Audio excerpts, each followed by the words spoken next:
The so-called doctors at that point of time used to wear a cloak, a mask, a hat, and had a rod in their hand. They would not used to touch the patients, and this attire actually protected the doctors during the plague.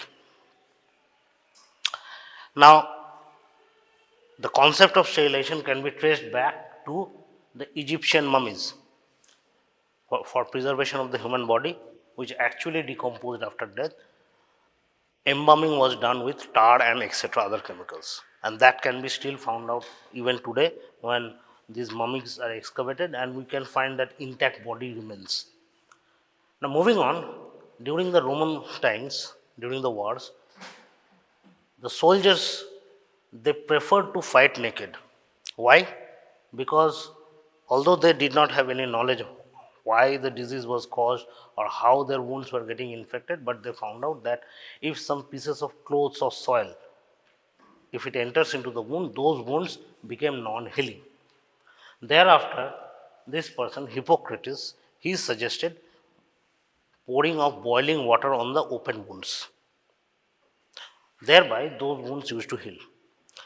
Further later on, Galen, he advised the use of instruments used to repair the wounds. Those instruments should be boiled with water, and that significantly reduced the chances of infection.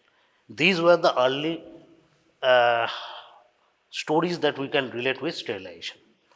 Now, coming back to the actual part, the first is there's a person called Papin. He first developed what is called a steam digester.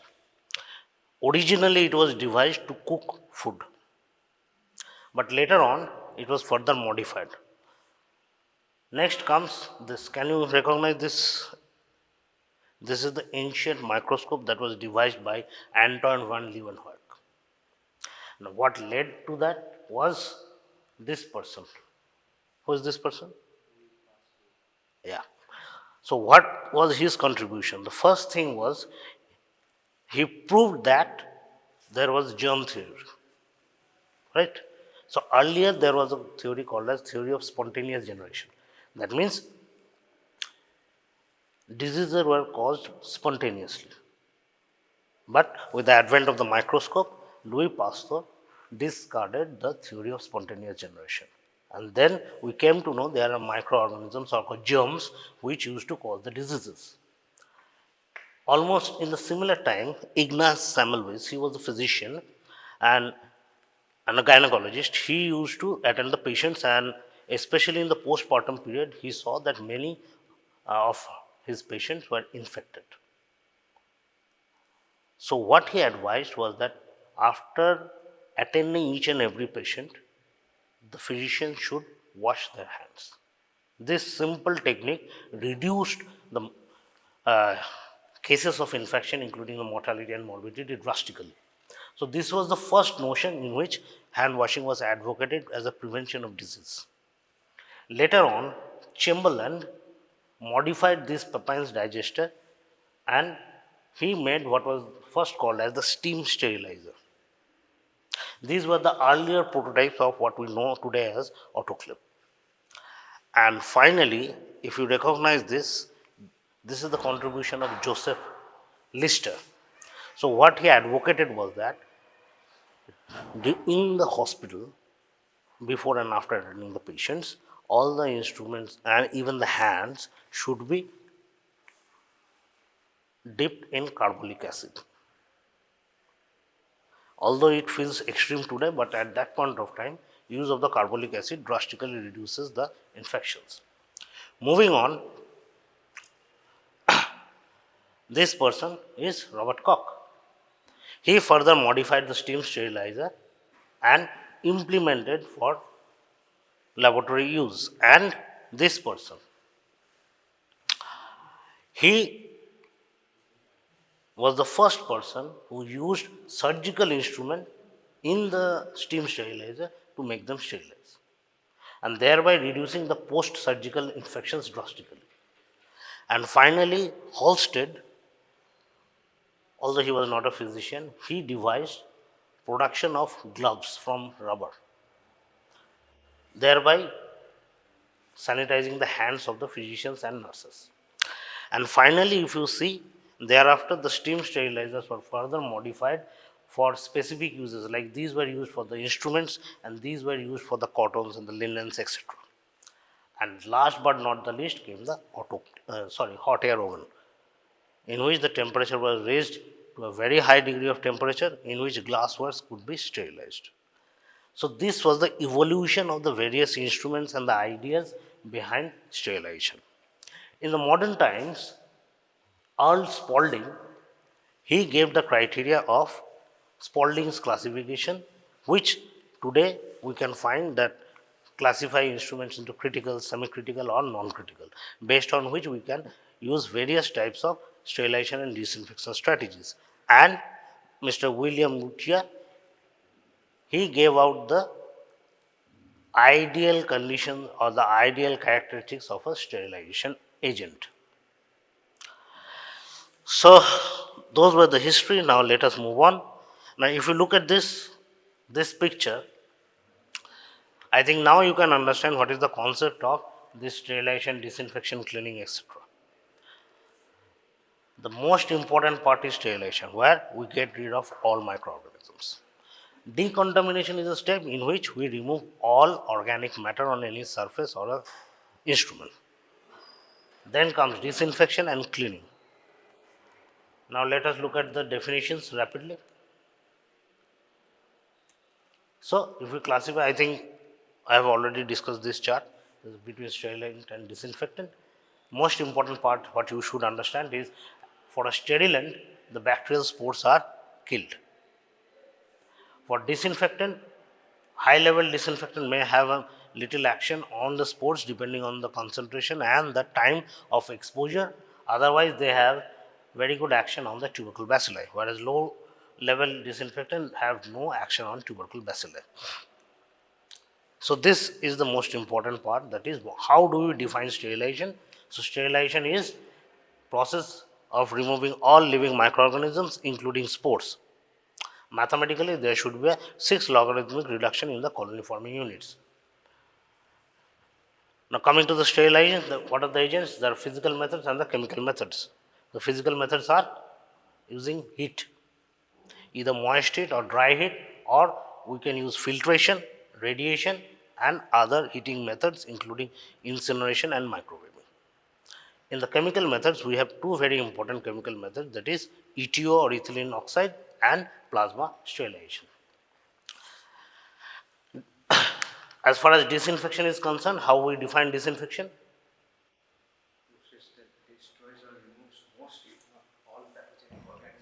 But not the bacterial spores, and it should have at least 3 log reduction of the colony forming units, that is the viable units. Now please remember, this is important, disinfection is for inanimate objects only. It cannot be used on human or animal skin. Okay. Again, disinfections are classified between high level, intermediate level and low level disinfectant based on their action on tubercle bacilli. High level disinfectants would include aldehydes like glutaraldehyde, orthoparaldehyde, hydrogen peroxide. Intermediate level disinfectant would include phenols, alcohols and iodophores. And in low level disinfectant, we have the quaternary ammonium compounds and chlorhexidine. These are the common disinfectants. Now coming to cleaning, what do we understand by cleaning? Cleaning means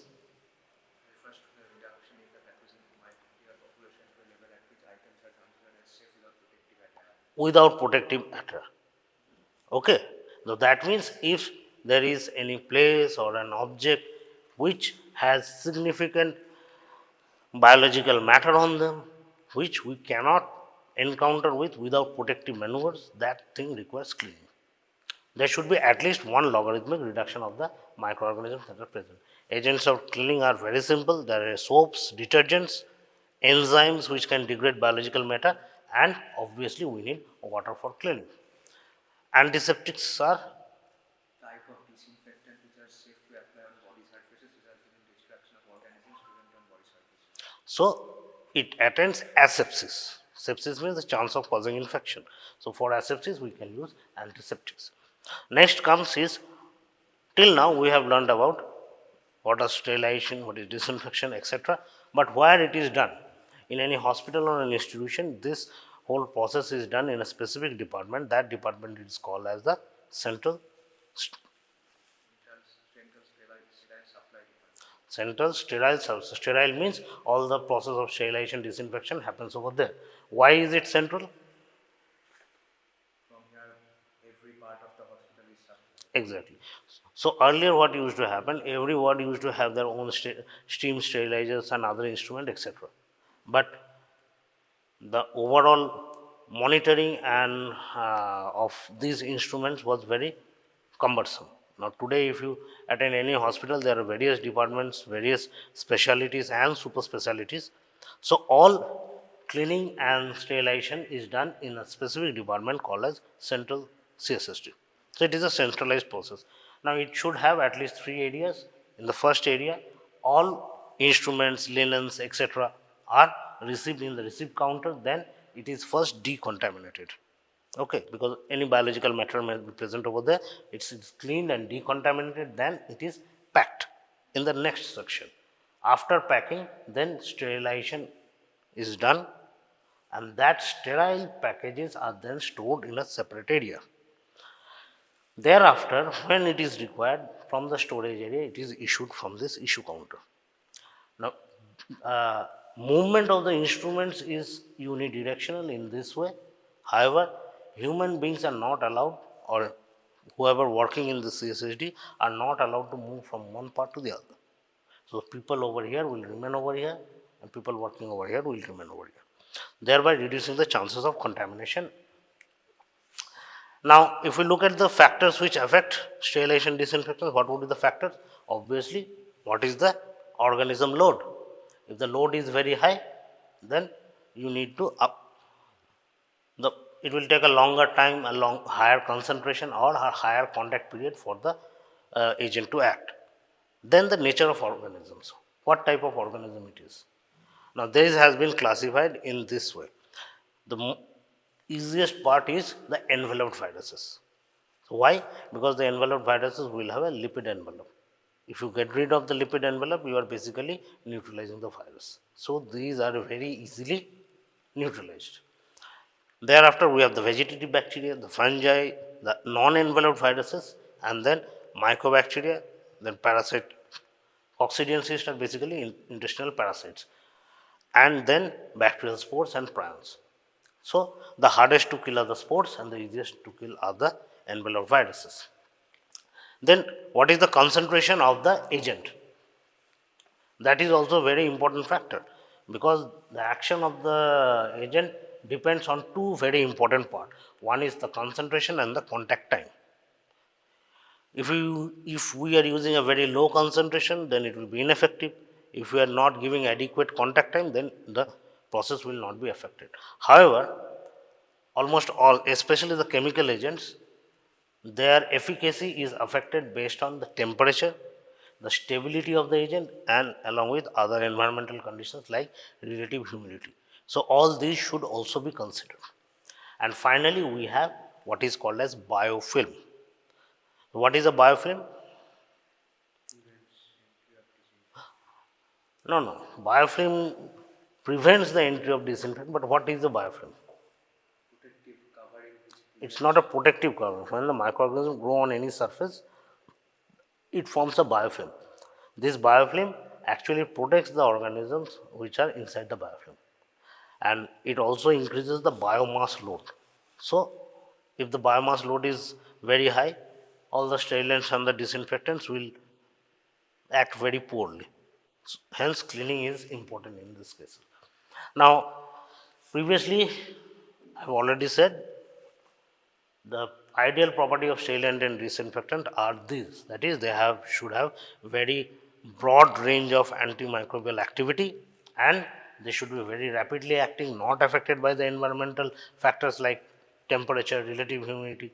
They should be non-toxic, because we are using it. It should be non-toxic to the people who are using. They should be compatible with all surfaces, be it a plastic or a glassware or a metalware. Then it should be odorless or pleasant odor, and it should be economically and environmentally friendly. However, keep in mind there is no ideal sterilant. Now, I think we have already said about Spaulding's classification. So what is a critical device? I No, what is a critical device? items that enter a normally sterile site. Normal sterile state of the body, human body. Okay. So if any item is entering into a sterile part of the human body, it should be sterile. That is, it should be devoid of any microorganisms. Any instrument, any surgical instrument, even a needle of the syringe, they should be sterile. Next, we have the semi-critical. What are these semi-critical? Items in contact with mucous membranes or body fluids. Exactly. It comes in contact with mucous membrane, like, for example, a laryngoscope or a colonoscope or a proctoscope. So these enter into the mucosal surface where there are microorganisms.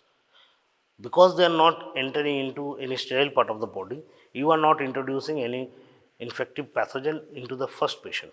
However, if we have to reuse that instrument to another patient, we need to get it clean so that the next patient is not infected. So for that, what we need to do is we need to use disinfection, that is high level disinfection. Okay. And last is non-critical instrument. What are the non-critical instrument? Items in contact with intact skin. Intact skin. If the skin is not intact, it is an open wound and it comes in contact, then we have to disinfect. However, if it comes in intact skin, we can use an intermediate or a low level disinfectant. Very common example would be a stethoscope. Okay. Now today, further on, we will discuss about the agent of the sterilization. So what are the agents of sterilization? The first, you see, we have heat. The heat can be moist heat or dry heat. Again, moist heat can be at a temperature at 100 degrees centigrade, below 100 degrees centigrade or above 100 degrees centigrade. Now, what is heat at 100 degrees centigrade? Very good, boiling. Now, at 1 atmosphere pressure or at sea level, water boils at 100 degrees centigrade. But if you go to a higher altitude, the water will start boiling before 100 degrees centigrade. Okay. Boiling has been used for a long time for disinfection. Above 100 degrees centigrade is when the water boils under pressure. Example would be an autoclave. Coming to dry heat, what are the types of dry heat? Dry heat means we are not using water. So how does dry heat affect? What is incineration? Puri do. But at an appropriately high temperature. Flaming. In the laboratory, we can sterilize some instrument like inoculating loops with direct flaming and let it glow red hot. Or we can use an hot air oven, especially for the glassware. We can use filtration as a technique. Any fluid can be filtered. Very common fluids are liquids and gases. We can use radiation. It could be non-ionizing radiation or ionizing radiation. And we can use other methods like sound waves, pressure, or sometimes even sunlight can be used if repeated exposure to very high temperature from sunlight can also be used. But these are not used very frequently. The common uses are this one. Now first let us look at this. This is an example of a steam sterilizer, or more commonly we call it as autoclave. The function is very simple. It functions like a pressure cooker. Water is poured over there, the water is heated up, and then the pressure is allowed to rise. When the pressure rises, the steam, what happens to the steam? The temperature of the steam also rises. So high temperature steam is actually used to sterilize the instruments. This high temperature steam has a higher penetrating power and it kills most of the microorganisms. So if we look at the structure of this autoclave, we have an electric heater at the base. Then we pour the water is heated by the electric heater and the steam escapes out.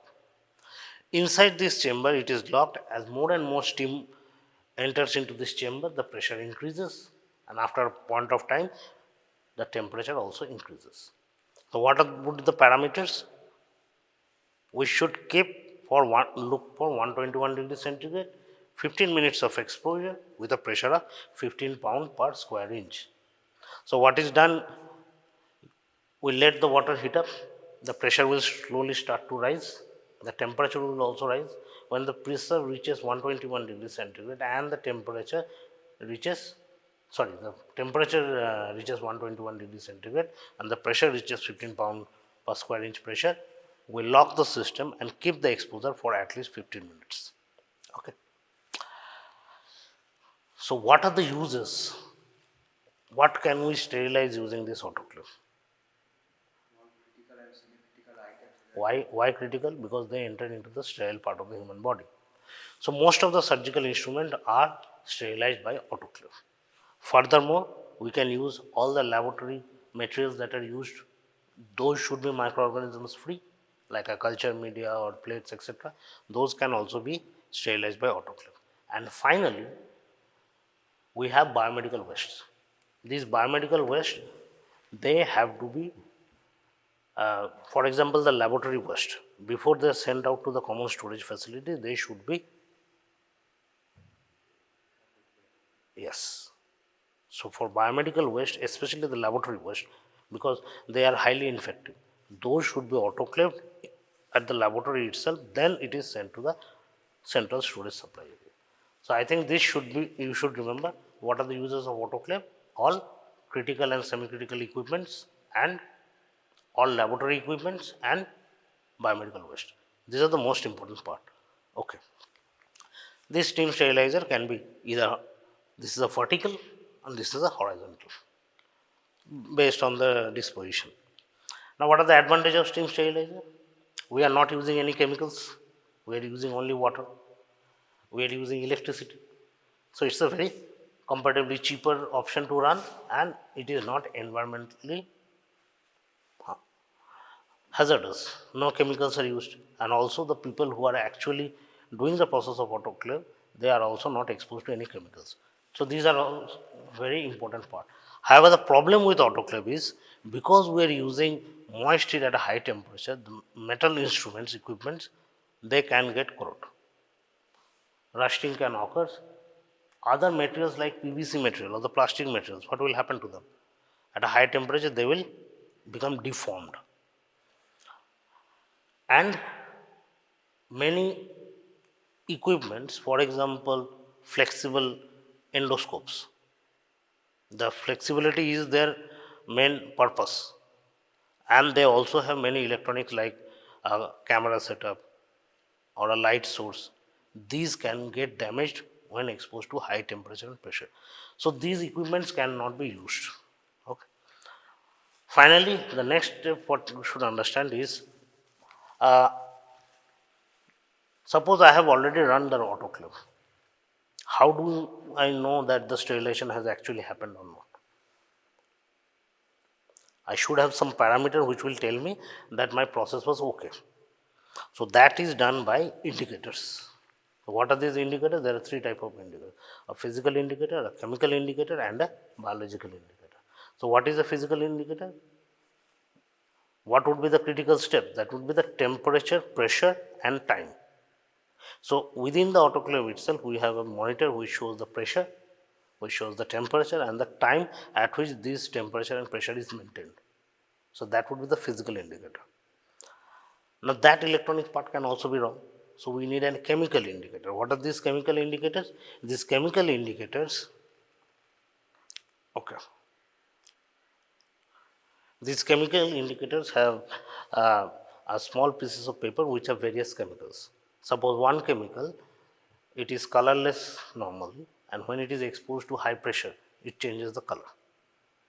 Similarly, another paper, another chemical, which when exposed to high temperature will change its color. So that is our chemical indicator. And finally, we have a biological indicator. Now, what is the biological indicator over here? Why sports? That means it confirms sterilization, right? So if all the spores are killed, then we can say sterilization process has happened. So what we do is, we take some spores of this particular bacilli, we put it inside the autoclave during the process of autoclaving, and afterwards we take it out and culture on a culture media. So if the process of sterilization were okay, then no bacterial growth would have been seen, right? Let us move on to the next type of sterilizer, that is called as the ETO or ethylene oxide sterilizer. Now, why it was devised? What are the fallacies of a steam sterilizer? It has a high temperature and it uses water. So there are many materials in which both steam or water and high temperature cannot be used. For that we can use ETO sterilization. What it does? It is a broad microbicidal action on spores and cell components including the cell proteins, DNA and RNA. Now what is done actually is in this ETO sterilization, first after the equipments are put inside the machine, the water inside the chamber is sucked off. Then ETO is allowed, ethylene oxide is allowed to get into the chamber. And at a concentration, temperature and relative humidity with the exposure time. This ETO will directly damage most of the microorganisms and then sterilization will happen. However, please remember ETO is very, very toxic. So, before the instruments are taken out, that ETO is again sucked off and replaced with air. So, what are the advantages? I have already told you it can be used to sterilize critical instruments, critical and semi-critical, which are either heat sensitive or which get damaged with exposure to moisture. Especially like various components like sutures, catheters, respirator, dental equipments. For example, in many dental equipments we have many mirrors, lenses. Those can get damaged with moist heat. So there we are utilizing ETO sterilizer. Okay. The next type of sterilizer that we can use is called, okay. Uh, Over here we have a control of Bacillus atrophius. আগেরটা কি ছিল? Geobacillus stereothermophilus. এখানে হচ্ছে Bacillus atrophius. Next comes is plasma sterilizer. So what is the plasma? Refers to a gaseous state consisting of ions, protons, free electrons. What is a plasma? You are just reading it out. What is a plasma? Gaseous. It is the fourth state of matter, not the plasma that we relate with the blood. We have solid, liquid, gas and plasma. So what basically it means a highly ionized state of gas. So that is used in the plasma sterilizer, in which suppose this is the plasma sterilizer, it has a chamber in which instruments are put in. Thereafter plasma means we have hydrogen peroxide. This hydrogen peroxide H2O2, when it is exposed, so what happens is that H2O2 breaks down into oxygen and hydroxyl ion, so it becomes ionized. Then low temperature is maintained because it is already ionized, so the temperature does not resist but penetration increases rapidly and the duration of the cycle is very less. What would be the advantages? Again, many equipments where it cannot tolerate temperature or humidity, plasma sterilizer can be used. Example, corrosion susceptible metals. There are many metal implants which are placed inside the body. They can be sterilized by this plasma sterilizer. If we use autoclave, what will happen? The metal will get deformed or corroded. Over here we are again using Geobacillus stereothermophilus as a biological control. Okay. Next type, I think you already know this. This is an what is it? It is a hot air oven. How does this help in sterilization? In this we place the instruments, for example glass instrument or metal instruments, and then the heater heats the air and we slowly increase the heat, say about 160 degrees centigrade, and keep the exposure time about 1 hour. So the dry heat itself degrades any microorganism. Now advantages of hot air is like that of autoclave, we are using electricity. It is not a very high costly equipment.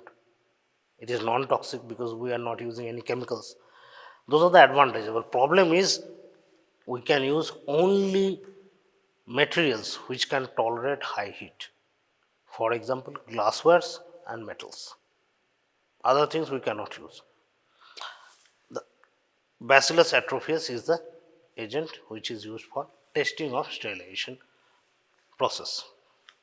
Next comes filtration. Now, do you mean by filtration? Filtration মানে filter করা। তো filter কি filter? আমরা এখানে কি filter করব?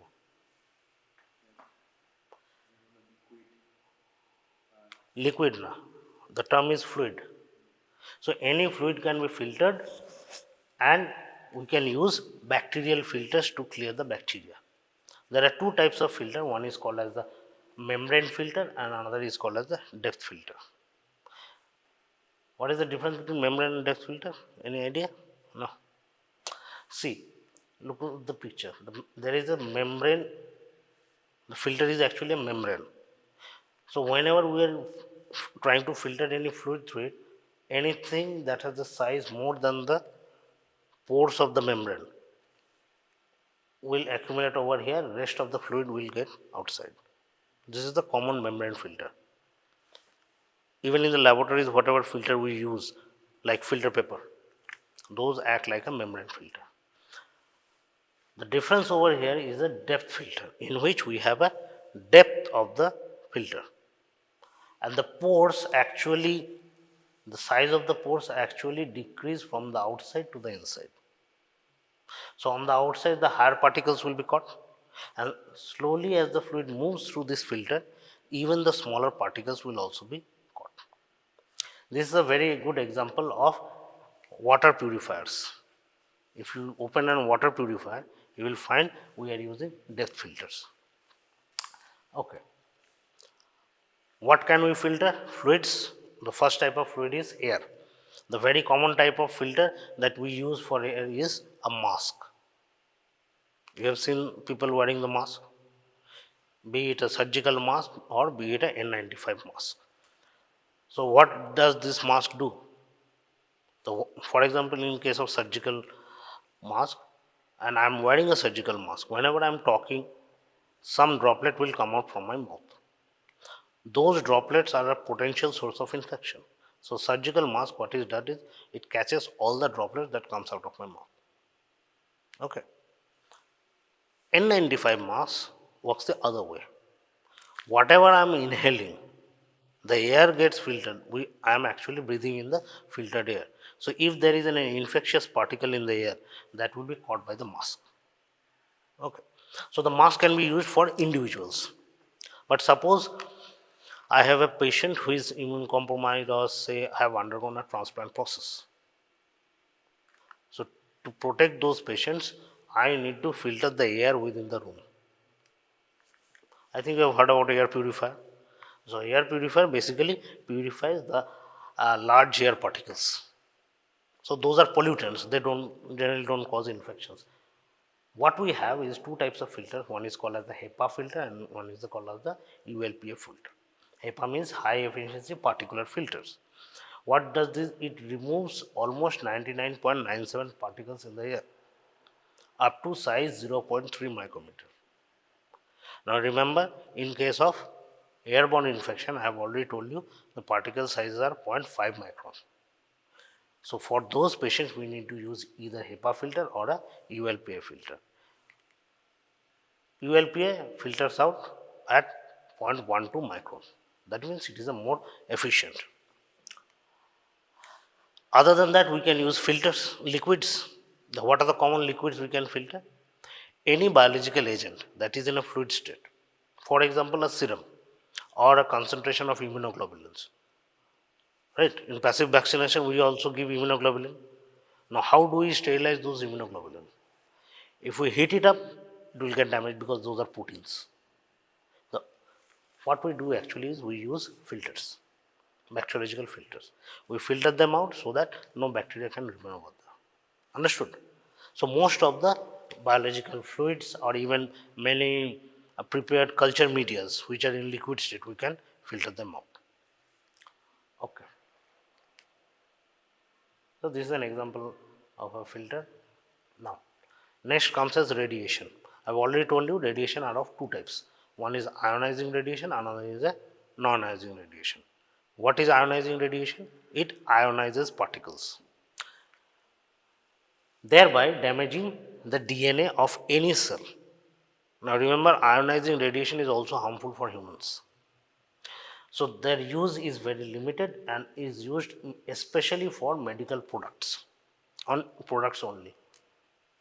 Advantage of ionizing radiation is that because it's a radiation, the penetration power is very high and the temperature also does not rises. What are the disadvantages? Obviously, radiation would কি হবে? We need some কি লাগে রেডিয়েশনের জন্য? Generally, we need radioactive materials. Are they cheap? Obviously not. They're very high cost. Okay. The other example would be non-ionizing radiation. Non-ionizing means which do not ionize molecules. Example would be either infrared or an ultraviolet radiation. That is the two extreme ends of the visible spectrum of the light. Infrared radiation acts by increasing the temperature of the material. So the cells, the energy of the molecules within the cells increase and thereby the cells of the organism gets damaged. Okay. UV radiation does not achieve sterilization. It can be used for cleaning of surfaces, so not cleaning, for disinfection of surfaces, but it does not achieve sterilization. Hence, you will find out that many surfaces can be exposed to UV radiation. If you recall, during the COVID time, people were advised to disinfect their mobile phones, etc., in UV radiation, right? But it does not achieve sterilization. Next step is incineration. Incineration means to burn. So if we burn anything at a high temperature, obviously most of the organisms will be killed.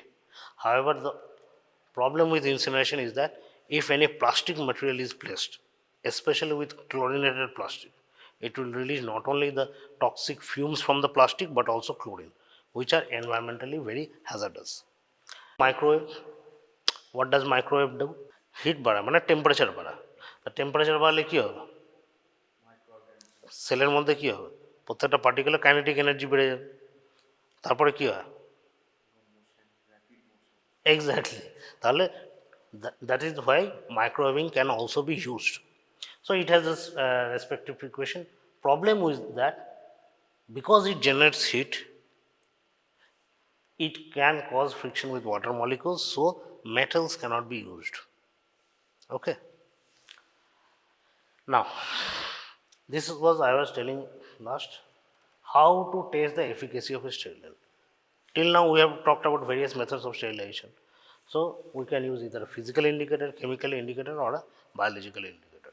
So what physical indicator generally states out the pressure, temperature, the physical conditions of it.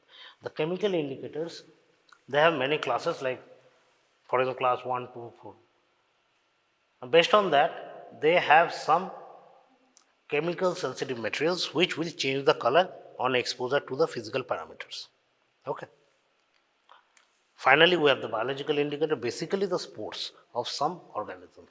If those spores do not germinate on culturing after the process of sterilization, that means the sterilization was effective. And if they do grow, what will that mean? The sterilization was inadequate. Now, for example, this is a vial of a spore, okay? As in this case, suppose Bacillus atrophius, this vial is kept inside. So, for example, we need to check for the sterilization in hot air. So, during the process of sterilization, I have put this vial inside the hot air. After the exposure, what we need to do? Take this out and put in an incubator. এটা দেখতে পাচ্ছ, এখানে দুটো আছে, এখানে তিনটে আছে। So this incubator maintains the temperature of that specific organism. And we also have a dye over here. What does this dye do? If the organism grows, it will show a change in color. If the organism doesn't grow, the change of color will not happen. If the organism grows, that means not all spores were killed. Okay. Now recall back. What was the criteria of sterilization? We have said it should have a 10 to the power 6 logarithmic reduction of 6 log reduction of the number of spores organisms. So suppose I have taken 10 to the power 6 spores inside this one. All should be killed. Now, if even a single spore germinates and grows into an organism, that means the growth is positive. What will mean? What does that mean? The process of sterilization was not adequate. बुझा गया? Okay. So in gist, what you need to remember? First is the type of the sterilization and what can be used. For example, in steam sterilization autoclave, we have a high temperature, high pressure, and we are using moist heat, that is steam. So what we can use? Anything which can withstand high temperature and pressure and humidity. If it can tolerate, then only we can use it. For dry heat sterilization, anything which can sustain high temperature. For chemical sterilization, like ETO or plasma sterilization, advantage is that we are not using high temperature or pressure. Both are deleterious for electronics and heat sensitive materials. Heat sensitive material could be PVC material, plastic materials, even highly sophisticated glass instruments like lenses, etc. And electronics, obviously. For radiation, anything which can withstand 25 megahertz of exposure. Okay. So if you remember this, I think you can correlate most of the things. Okay.